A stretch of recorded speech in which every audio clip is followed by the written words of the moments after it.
Bonjour et bienvenue dans cette nouvelle vidéo. Aujourd'hui, j'ai la chance et le plaisir d'accueillir un de mes amis qui s'appelle Luc et qui est courtier, mais je vais le laisser se présenter parce qu'il a énormément de choses à nous dire, notamment sur les assurances de prêt. Mais qui mieux que lui peut en parler? Bonjour Luc, Bonjour Audrey, merci pour cette invitation. je Et t'en franchement, prie. je suis plus honoré de me retrouver face à ton audience pour pouvoir en parler de ce Parfait. sujet aujourd'hui hautement important qui est l'assurance emprunteur. Donc, qui suis-je? Je suis Luc Absalon, je suis conseiller en gestion de patrimoine, mais plus spécialement courtier en assurance et courtier, donc tout type d'assurance, hein, que ce soit les assurances de prêt, que ce soit de la prévoyance, les assurances vie, enfin courtier en assurance tout court. Donc, pourquoi on est ici aujourd'hui? C'est pour parler de ce sujet qui est très important et malheureusement que très peu de personnes prennent le temps vraiment de pouvoir s'y atteler. Donc, l'objectif, c'est de pouvoir mieux comprendre l'assurance emprunteur, c'est-à-dire ses mécanismes et surtout les garanties que vous souscrivez justement avec ces assurances et dans quel but? De pouvoir faire le meilleur choix. Merci beaucoup, c'est vraiment un programme top. Alors, je sais que les assurances, là, nous parlons à des investisseurs débutants, intermédiaires et aguerris.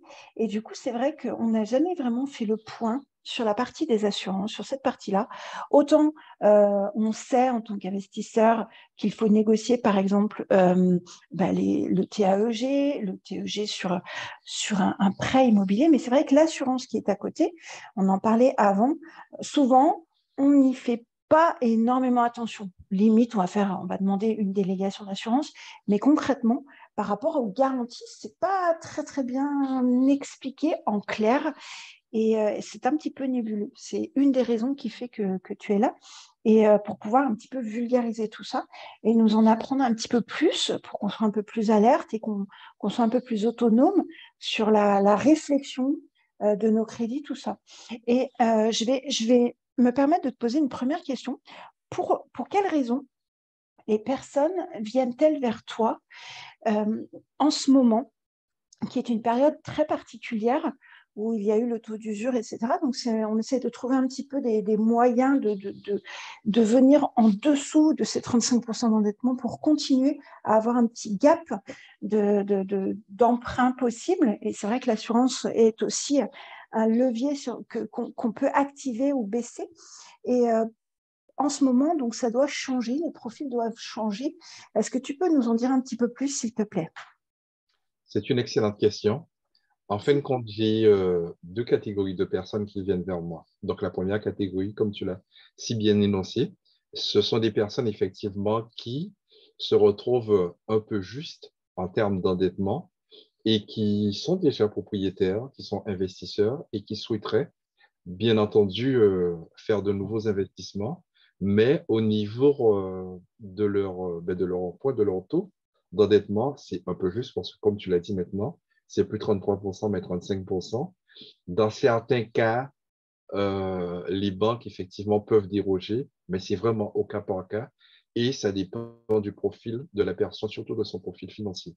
Et de Donc, la relation. et Et de de la la relation, relation, effectivement, avec son banquier ou oui. le courtier, effectivement, qui va lui octroyer le prêt avec les meilleures conditions possibles.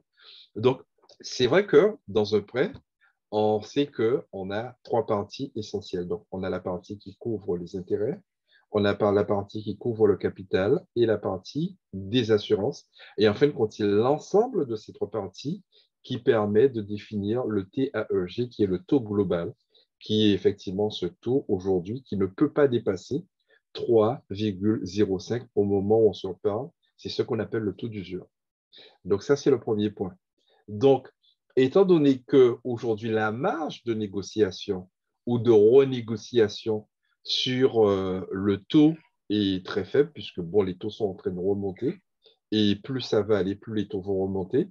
Donc, le seul levier que l'on a aujourd'hui, c'est au niveau de l'assurance. Bon, la bonne nouvelle, c'est que concernant les assurances, malheureusement ou heureusement, les banques ont une marge qui est colossale. C'est-à-dire qu'aujourd'hui, Une assurance de prêt, c'est entre 60 et 80% que les banques s'octroient en matière de marge sur les assurances de prêt. Donc, il y a un levier qui est quand même du simple au double à renégocier sur une assurance de prêt. Maintenant, qui ça concerne et quelles sont les conditions justement pour pouvoir renégocier cette assurance de prêt. Donc, pour répondre à ta question, donc ce sont vraiment ces deux profils, hein. Donc, c'est pour optimiser leur taux final qui est le taux global. D'accord. Du coup, je me permets, il me vient d'autres questions. Est-ce que tu pourrais nous faire un petit cours quelque part de vocabulaire, du jargon entre, par exemple, la renégociation et le refinancement? Très intéressant. Merci. Alors, la renégociation, en fin de compte, c'est le taux. C'est-à-dire que vous pouvez renégocier au niveau de votre banque. Donc, ça, c'est déjà le premier point. Ou alors faire appel à un courtier pour euh, Le choisir une refinancement. banque qui sera mieux disante que la vôtre. Le D'accord. refinancement, je dirais qu'on rentre plus dans de la restructuration. Donc, effectivement, c'est de prendre ensemble, c'est-à-dire comment est constitué votre prêt pour pouvoir trouver des solutions qui permettent effectivement soit de pouvoir, on diminue le taux, soit on allonge la durée, de manière à avoir la meilleure situation possible en tant qu'emprunteur encore. Donc, la renégociation, on travaille essentiellement sur le taux et le refinancement, la restructuration, on travaille vraiment sur les éléments du prêt dans sa globalité et même de l'ensemble de la situation financière de la personne. Ça ne regroupe pas que le prêt, c'est plutôt global, quoi. D'accord. C'est une Merci. étude plutôt globale. Dans un cas, c'est une étude c'est le focus est sur le prêt en lui-même, et dans l'autre cas, c'est par rapport à l'ensemble des financements que propose la personne, qu'a déjà la personne au niveau de son patrimoine, quoi. D'accord. Pour cette En gestion de fait, son prêt. merci beaucoup. C'est super complexe parce qu'il y a énormément de petites choses à l'intérieur de ces choses qui paraissent malgré tout un petit peu d'englober un petit peu tous ces termes-là. Est-ce que tu pourrais nous dire, selon toi, quelles sont les meilleures conditions pour obtenir un prêt? Est-ce qu'il faut plutôt être couvert chacun à 100% ou par exemple à 50%, par exemple sur, je ne sais pas, sur le chômage, sur l'invalidité, sur des choses comme ça? Qu'est-ce qui pour toi, puisque on sait très bien que si on prend l'assurance la moins chère, on n'est pas couvert de la même manière que si on prend un tout petit peu plus cher ou pas d'ailleurs. Est-ce que tu peux nous donner un petit peu ton avis professionnel là-dessus, s'il te plaît? Merci pour la question. En fin de compte, déjà pour être couvert par une assurance, c'est vrai que tu as commencé par parler de la quotité. Si on est en couple, on dirait que si on ne se pose pas de questions, on dirait que la meilleure situation, c'est que les deux soient couverts à 100%. Comme ça, tout le monde est tranquille. Maintenant, ça a un coût. C'est-à-dire le 100% pour chacun n'est pas pareil qu'une quotité qui peut être optimisée. Alors, optimiser en fonction de quoi? Optimiser en fonction du profil de chacun. Premièrement, si effectivement dans un couple, on va regarder la personne qui a le pouvoir d'achat le plus important. Donc, par rapport à ça, effectivement, cette quotité va se définir. Je prends un exemple, monsieur et madame. On dira, pour changer un peu les choses, on dira que madame a un pouvoir d'achat, madame gagne 4 000 euros et monsieur gagne 2 000 euros. Donc, euh, au niveau de la quotité, qui est-ce qu'on va couvrir le plus? On couvrira la personne, effectivement, qui gagnera le moins. Et qui est-ce qu'on va couvrir le moins? Ce sera la personne qui gagnera le plus. Pourquoi? Parce que euh, dans le cas malheureux d'une disparition, ben, c'est le salaire qui va manquer. On doit pouvoir justement y faire face sans ce salaire, quoi, ou sans cette rémunération. Donc, c'est comme ça qu'on optimise la quotité. Mais si on n'a pas envie d'optimiser, qu'on a les moyens, le plus simple et le plus recommandé, on dira, à partir du moment qu'on peut le payer, c'est de prendre une quotité à 100% sur les deux têtes et comme ça, on n'a plus de questions à se poser. D'accord. C'est intéressant. Tu vois, je vais simplement faire une aparté. Tu vois, moi, j'étais assimilée fonctionnaire et c'est vrai que lors de mon premier prêt, eh bien, la personne m'a dit, écoutez, vu que vous êtes assimilée fonctionnaire, à mon sens, il n'est peut-être pas forcément nécessaire de prendre une assurance pour le chômage, puisque techniquement, voilà. Et j'ai trouvé ça intéressant. Tout à fait. Après, donc c'est vrai qu'on peut baisser aussi en fonction de sa propre situation par rapport à ça, mais ou pas, en l'adapter plutôt, pas forcément la baisser, l'adapter. Et Ton merci beaucoup pour exemple, ce retour. ton exemple est super, super, super. Pourquoi? Parce que c'est une très, très, très grande discussion dans le milieu, c'est-à-dire cette garantie concernant le chômage. Et c'est vrai que c'est la garantie qui coûte la plus cher et qui malheureusement couvre le moins bien parce que aujourd'hui, on est couvert au niveau du chômage, enfin, pour les garanties essentielles en tout cas, 36 mois. Et il faut voir aussi la durée, la franchise et tous les éléments qui vont avec. Et assez souvent, on conseille de prendre une autre assurance à côté que de prendre la garantie chômage de l'assurance emprunteur qui coûte très cher et qui couvre très mal. Et c'est vrai que, comme tu dis, en fonction de son profil, c'est-à-dire que les garanties que l'on va souscrire en tant qu'investisseur ne sont pas forcément les mêmes garanties qu'on va souscrire si on fait l'acquisition de sa résidence principale. Ça, c'est la première des choses. Les garanties qu'on va souscrire en fonction aussi de son âge, en fonction aussi de son état de santé, toutes ces choses demandent effectivement à faire une étude approfondie pour pouvoir optimiser au maximum justement le contrat d'assurance de points.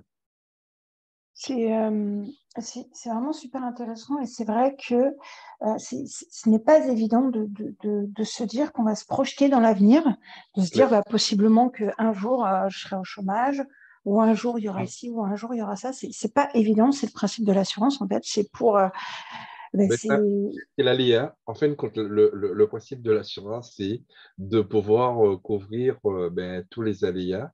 Et les aléas, ce sont des choses qu'on ne maîtrise pas. c'est exactement ça, c'est couvrir le. L'imprévu. L'aléa, c'est l'imprévu, en fin de compte, quoi. Mm. C'est exactement ça. Mm. Euh, du coup, tu parlais d'une assurance complémentaire. Effectivement, ça m'avait été suggéré, mais non évidemment proposé, puisqu'il n'y avait pas d'intérêt à l'époque par rapport à ce que je t'ai dit. Et est-ce que c'est, alors je dis vous, les courtiers, qui pouvaient proposer ce type d'assurance-là, ou pas? Est-ce que vous pouvez dire, ben, dans ce cas-là, ce serait intéressant de prendre une assurance de prêt comme ci, comme ça, et peut-être de compléter avec cette assurance X ou Y? Et je dirais même, c'est même recommandé parce que, premièrement, elle est beaucoup plus efficace et elle s'adapte mieux à la situation de la personne, justement, en cas de perte d'emploi pour le prêt immobilier. Ouais, Donc, vaut mieux effectivement avoir une autre assurance. Donc, on rentrera plus dans le cadre de la prévoyance qui d'accord. aidera. Donc, surtout que toi, tu es indépendante, comme moi-même, comme beaucoup d'autres. Donc, là, je pense que c'est beaucoup plus judicieux d'avoir justement un accompagnement, un contrat qui prenne en compte justement sa situation professionnelle que de se dire on va payer plein pot cette garantie au niveau de la banque et qui finalement ne va pas nous couvrir, quoi. Mais c'est vrai que pour le salarié, c'est aussi valable, quoi. Ouais.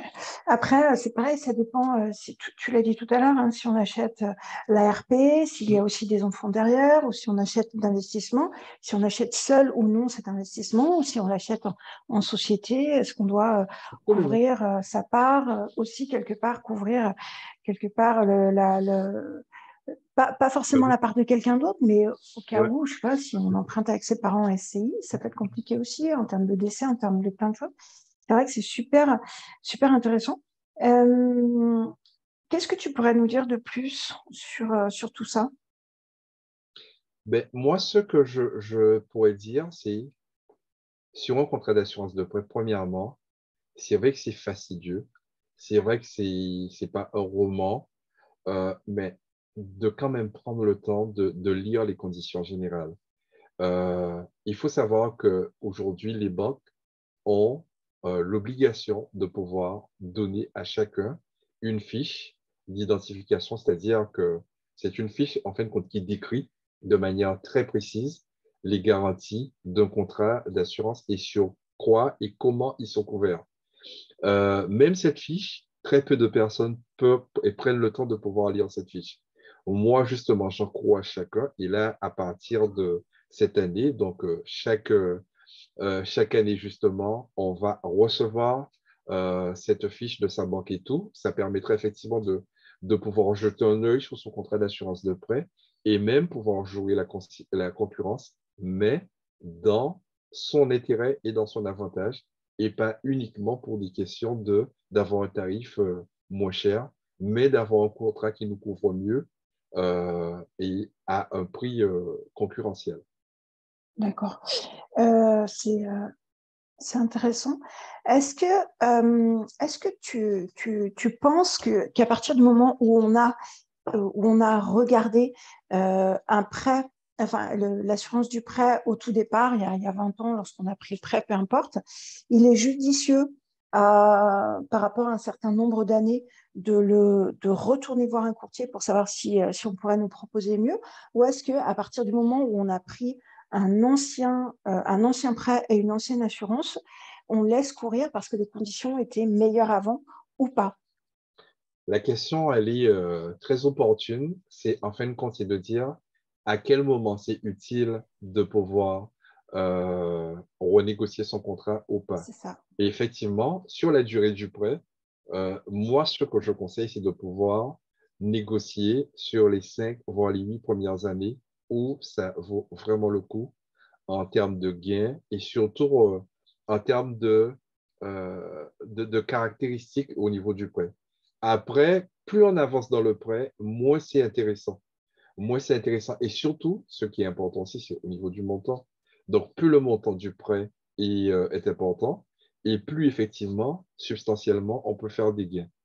Euh, euh, je reviens aussi sur ta question parce que, entre-temps, la loi a beaucoup évolué et les contrats aussi. Et c'est vrai que aujourd'hui, il y a des personnes qui ont fait des prêts il y a 10 ans, qui a 15 ans, et enfin, moi, j'espère et je souhaite qu'il ne leur arrive rien, mais qui n'ont pas la même qualité de couverture que sur les contrats actuels. Ouais. Donc, et il faut savoir que, comme toute assurance, hein, euh, l'assurance emprunteur, c'est une assurance qui est hyper importante.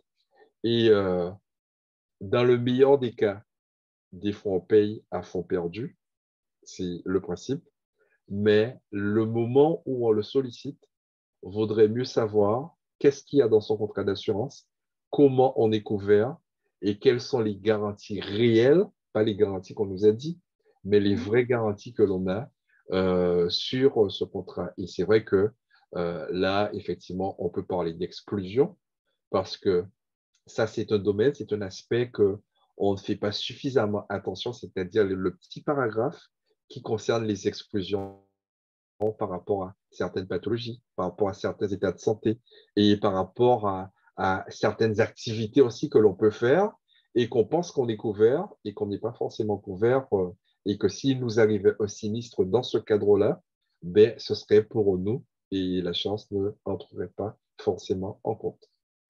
Ouais, c'est super intéressant. Tu vois, moi, j'ai une de mes cousines, alors volontairement, je ne dirais pas la banque, mais je pense que tu vas la comprendre. Je ne savais pas ça, tu sais, à chaque fois qu'on emprunte et qu'on va voir un banquier, peu importe, et qui nous propose effectivement l'assurance emprunteur, eh bien, à chaque fois, il nous fait en fonction du rang, du patrimoine, de plein de choses et du type de biens que l'on achète, on nous demande un questionnaire médical. Mm. D'accord? Et du coup, ce questionnaire, évidemment, bah, plus on coche de cases, moins on est couvert sur ces dites cases. Évidemment, en gros, je la fais courte. Et évidemment, plus c'était en lien avec une pathologie, et plus évidemment, soit on n'est pas couvert, soit on va payer des surprimes, etc. OK.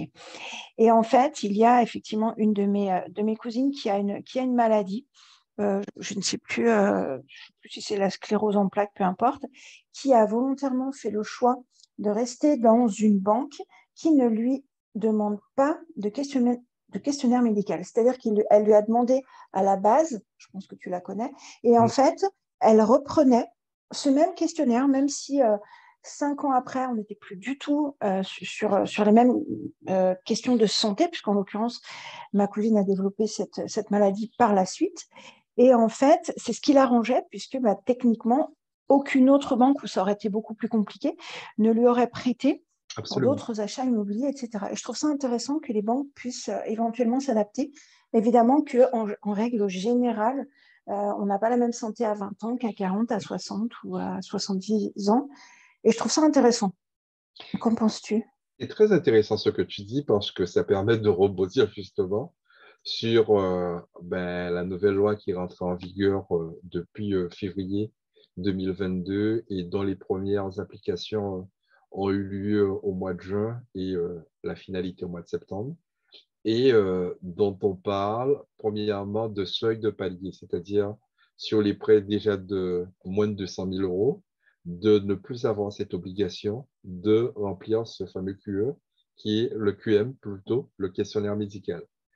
Et ça, aujourd'hui, ça a fait l'objet de beaucoup de discussions, c'est-à-dire certains sont pour, d'autres sont contre, parce que justement, euh, quand quelqu'un justement fait un emprunt et que l'ensemble de ses prêts, il a moins de 200 000 euros, la personne n'a pas d'obligation justement de remplir ce fameux questionnaire de santé. Donc, c'est vraiment du déclaratif. Et la personne, elle dit elle est en bonne santé et on lui prête de l'argent. Et, euh, et il y a aussi un autre aspect de la loi qui dit que, justement, on parle du droit à l'oubli par rapport à certaines pathologies, tout ce qui est Ouais. cancer et Mhm. d'autres maladies, que ce droit à l'oubli passe de 10 à 5 ans. Donc, au bout de passer 5 ans, on ne peut plus évoquer, justement, et vous n'avez plus l'obligation de pouvoir déclarer certaines maladies comme des cancers ou d'autres maladies citées dans le texte. Et Ouais. ça, c'est un véritable casse-tête, une véritable réflexion parce que le risque, en fin de compte, il est sur l'assureur et on se dit, mais on va assurer des personnes qui potentiellement, un peu comme ta cousine, sont malades, ont des risques aggravés et on ne sait pas.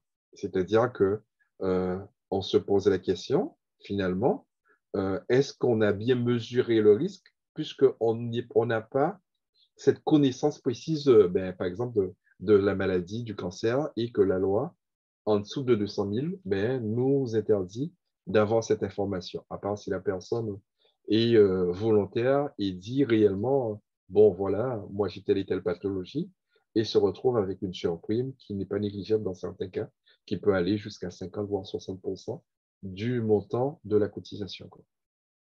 C'est intéressant, ces deux aspects de réflexion. Pour moi, en tant que particulier, ça permet de déclencher un prêt et aussi quelque part de protéger ses enfants en acquérant évidemment des biens immobiliers dans l'exemple de ma cousine. Euh, dans ce cas-là, mais c'est vrai que de l'autre côté, au niveau de l'assureur, est-ce que je dois l'assurer sur cette pathologie? Mais si je n'en étais pas au courant, c'est peut-être, je n'ai pas assez de recul. Moi, je ne connais pas cette maladie, ce qui n'est pas comme, par Mais exemple, un cancer. dans ce cas, il faut voir au niveau du contrat dans sa globalité, euh, qu'est-ce qui est exclu dans ce contrat? Parce que Ça, probablement, elle peut se retrouver au fait que l'assurance refuse, si elle a un souci un jour lié à cette maladie, qu'elle ne soit pas du tout couverte. c'est ça. Dans son Ça, cas, c'est c'est de ça, la c'est le risque, paralysie, voilà. Hmm. ouais, des choses comme ça. Et, euh, et quelque part, elle a vraiment fait le choix de se dire, OK, mais dans tous les cas, même si je suis paralysée complètement, eh bien, alors mon mari et ou mes enfants, et puis moi aussi, j'aurai des revenus liés à l'immobilier. Alors, ce n'est pas tout rose, toi et moi, on le connaît bien, mais pour le coup, ça sera quand même vachement supérieur à ce que pourrait me rembourser l'assurance, parce que c'est forcément corrélé à mon salaire, à mon revenu, à mes, à mon avis d'imposition, etc. Donc, c'est toujours capé, enfin capé. Mais pour le coup, c'est vraiment intéressant. Et c'est en ça que, en fait, c'est ce que je dis souvent, c'est quand tout va bien qu'il faut penser à tout, à prévoir le tout va mal. Absolument, absolument. Je suis entièrement Mais, d'accord avec toi. mais c'est quand tout quand tout va mal, qu'on se dit, est-ce que j'ai la bonne assurance pour le dégât des eaux, pour tout ci, tout ça. C'est intéressant. Du coup, est-ce que les profils de personnes qui viennent vers toi sont plus des personnes qui viennent, par exemple, pour leur première acquisition, des primo-accédants pour leur RP, en tant que courtier et pas forcément en tant que CGP, ou est-ce que ce sont des personnes plutôt des investisseurs, investisseuses qui souhaitent vraiment gratter quelques centimes pour encore pousser ce taux d'endettement ou pas? Primo-accédant. Primo Primo-accédant, j'en ai beaucoup, puisque effectivement, euh, là, je travaille effectivement avec pas mal d'agences immobilières. Donc, ce qui me permet effectivement d'avoir ce type de profil.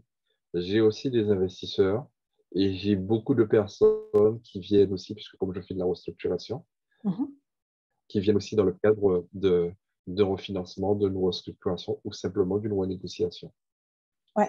Alors après, on m'avait évidemment proposé la renégociation, mais après, il y a certaines conditions pour lesquelles je n'étais pas trop pour, à savoir notamment le passage de tous mes biens en hypothèque. Ça, c'était encore autre chose. Mais je Absolument. trouvais ça vraiment intéressant. Et du coup, Et tu as raison de le dire parce que euh,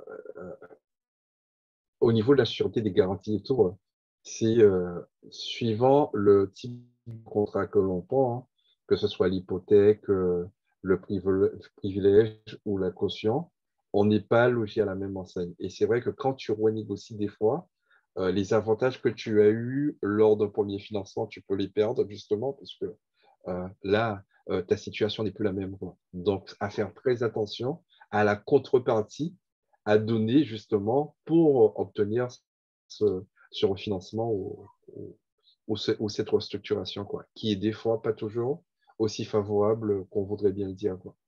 ouais, c'est ça. C'est vrai qu'il faut vraiment être quand même assez alerte et ou bien accompagné C'est ça. avec quelqu'un qui peut nous traduire un petit peu ce jargon en nous disant, bah, il y a ça, d'accord, mais par contre, il y aura ça en contrepartie. Est-ce que tu es d'accord, oui ou non? Et Absolument. c'est ça ton métier aussi. Est-ce que tu veux rajouter quelque chose? Parce que je sais que tu vas avoir un train à prendre. Donc, en tout cas, moi, ce que je voudrais rajouter, c'est que l'assurance emprunteur aujourd'hui, même si c'est pas une obligation, ça, il faut le savoir, hein, parce qu'il y a Ah déjà bon? J'ai qui cru que c'était obligatoire.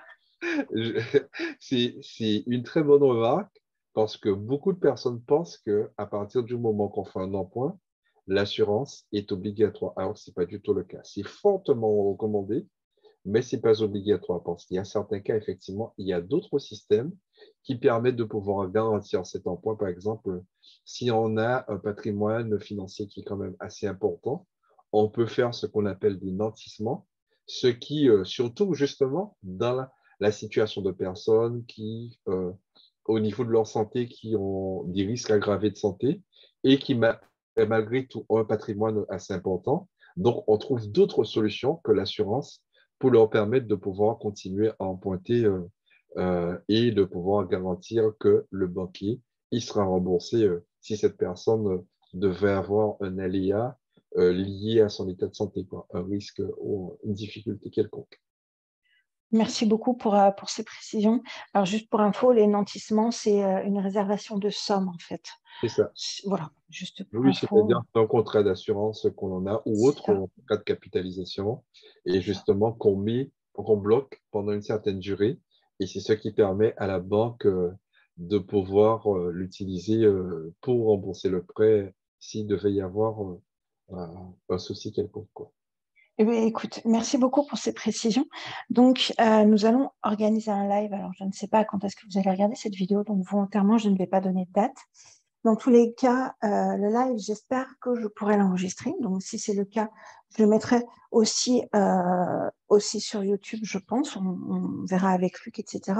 On va avoir un live qui sera très interactif, puisque c'est l'objectif, et pour pouvoir décortiquer les contrats de prêt, pour pouvoir répondre à vos questions. Donc, c'est lui qui répondra en toute transparence et aussi pour nous permettre, à nous, investisseurs, d'en connaître plus, d'en apprendre plus là-dessus et savoir aussi ce qu'il est opportun de faire peut-être pour descendre le plus possible son taux d'endettement ou non, de vraiment d'avoir une situation, enfin, un avis beaucoup plus clair sur sa propre situation, parce que parfois, il est intéressant vraiment de prendre du recul et de regarder de nouveau ses contrats et tout ce qui s'est passé avant et dans cette période-là, et puis de faire le point aussi sur ce que l'on veut, sur ce que l'on ne veut plus, et pour le coup, pour pouvoir continuer ou non en fonction des priorités que l'on a.